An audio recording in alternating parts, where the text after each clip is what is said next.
ശിവസേനയ്ക്ക് ഇപ്പോൾ വിഭാഗങ്ങളില്ലെന്ന് കേന്ദ്ര ആഭ്യന്തരമന്ത്രി അമിത്ഷാ. മുൻപ് ശിവസേന ഷിൻഡെ വിഭാഗമെന്ന് വിളിക്കണമായിരുന്നു. ഇപ്പോൾ ഒരൊറ്റ ശിവസേന മാത്രമായി മാറിയെന്നും പ്രതികരണം.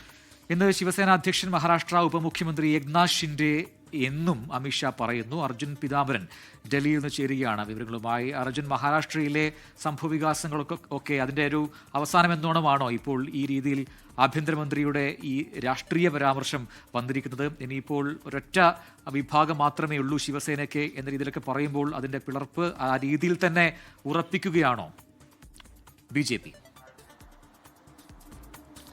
പ്രജിൻ അസിത, ഈ മഹാരാഷ്ട്രയിലെ ഓപ്പറേഷൻ ടൈഗറിനെ സംബന്ധിച്ച് BJP അതിലൊരു പരസ്യ പ്രസ്താവന നടത്തുന്നതെന്നും ഇതുവരെയും അകലം പാലിച്ചിരിക്കുകയായിരുന്നു. അത് ശിവസേനയ്ക്കകത്തുള്ള ഒരു പ്രശ്നം എന്നുള്ള കാര്യമായിരുന്നു ഇത്രയും നാൾ BJP സംസ്ഥാന ഘടകം, മഹാരാഷ്ട്ര ഘടകം ഒരു പ്രതികരണം നടത്തിക്കൊണ്ടിരുന്നത്. എന്നാൽ ആദ്യമായി BJPയുടെ കേന്ദ്ര നേതൃത്വം, അതും കേന്ദ്ര ആഭ്യന്തരമന്ത്രി അമിത്ഷായുടെ ഭാഗത്ത് നിന്ന് ഇത്തരത്തിലൊരു പ്രതികരണം വരികയാണ്.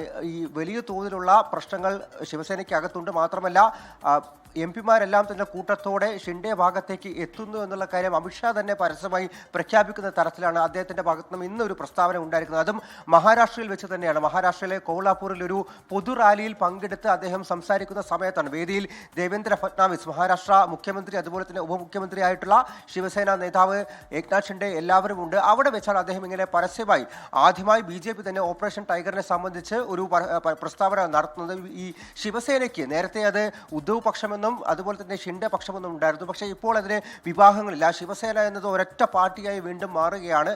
അതിൻ്റെ തലപ്പത്തേക്ക് മഹാരാഷ്ട്ര ഉപമുഖ്യമന്ത്രി കൂടിയായിട്ടുള്ള ഏക്നാഥ് ഷിൻഡെ എത്തിയിരിക്കുന്നു എന്നുള്ള പ്രതികരണം നടത്തുമ്പോൾ തീർച്ചയായിട്ടും BJP കൂടി BJPയുടെ ബാക്ക് ഹാൻഡ് അല്ലെങ്കിൽ കൈകൾ കൂടി ഈ ഒരു ഓപ്പറേഷൻ ടൈഗറിലുണ്ട് എന്നുള്ള ഒരു കാര്യങ്ങളിലേക്ക് അല്ലെങ്കിൽ ആ ഒരു പ്രഖ്യാപനത്തിലേക്ക് കൂടി പോവുകയാണ് അമിത്ഷാ എന്നുള്ള കാര്യം തന്നെ എന്തായാലും പറയാനായിട്ട് സാധിക്കും. ഇപ്പോഴും വിമതർ അവരുടെ അടുത്ത നീക്കം എന്താണ് എന്നുള്ള കാര്യത്തിൽ ഒരു കൃത്യമായിട്ടുള്ള പ്രഖ്യാപനമോ ഒരു പ്രതികരണമോ നടത്തിയിട്ടില്ല. അവർ ഇന്ന് ഡൽഹിയിലേക്ക് എത്തുമെന്നാണ് സൂചന. മാത്രമല്ല ശിവസേന, പ്രത്യേകിച്ചും ഉദ്ധവ് താക്കറെ വിഭാഗം നടത്തിയിരിക്കുന്ന ഒരു നീക്കമെന്ന് പറയുന്നത് 24 മണിക്കൂറിനകം തന്നെ കഴിഞ്ഞ ദിവസത്തെ പാർലമെന്ററി പാർട്ടി യോഗത്തിൽ നിന്നും എന്തുകൊണ്ട് ഈ 6 MP-മാർ വിട്ടുനിന്നു എന്നുള്ള കാര്യത്തിലൊരു കൃത്യമായിട്ടുള്ള കാരണം പറയണം. അതിന് നോട്ടീസും അയച്ചിട്ടുണ്ട്. അതിലെന്തെങ്കിലും ഒരു പ്രശ്നമുണ്ടെങ്കിൽ അല്ലെങ്കിൽ ആ കാരണം കാണിക്കൽ നോട്ടീസ് അതിന് മറുപടി നൽകാൻ കഴിഞ്ഞില്ല എങ്കിൽ അയോഗ്യരാക്കും എന്നുള്ളൊരു മുന്നറിയിപ്പാണ് ഇപ്പോൾ വീണ്ടും ശിവസേന ഉദ്ധവ് പക്ഷം നൽകിയിരിക്കുന്നത്. എന്നാൽ ഇതിനോടകം തന്നെ കാര്യങ്ങളെല്ലാം ഉദ്ധവ് പക്ഷത്തിന്റെ കയ്യിൽ നിന്നും ഉദ്ധവ് താക്കറെ കയ്യിൽ നിന്നും വിട്ടുപോയിരിക്കുന്നു എന്നുള്ളൊരു സൂചനയാണ്, ഒരു പ്രഖ്യാപനമാണ് ഇതിലൂടെ അമിത്ഷാ നൽകുന്നത് എന്നുള്ള കാര്യം വേണമെങ്കിൽ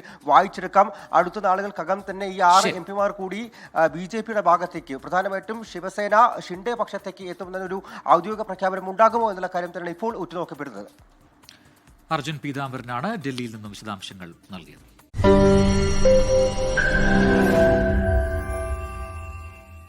ലോകത്തെവിടെയായാലും ഏത് സമയത്തും 24 വാർത്തകളും ഓഗ്മെന്റഡ് റിയാലിറ്റി പാക്കേജുകളും എക്സ്പ്ലെയിനറുകളും വിശദമായി കാണാൻ ഞങ്ങളുടെ YouTube ചാനൽ നിങ്ങൾക്ക് സബ്സ്ക്രൈബ് ചെയ്യാം.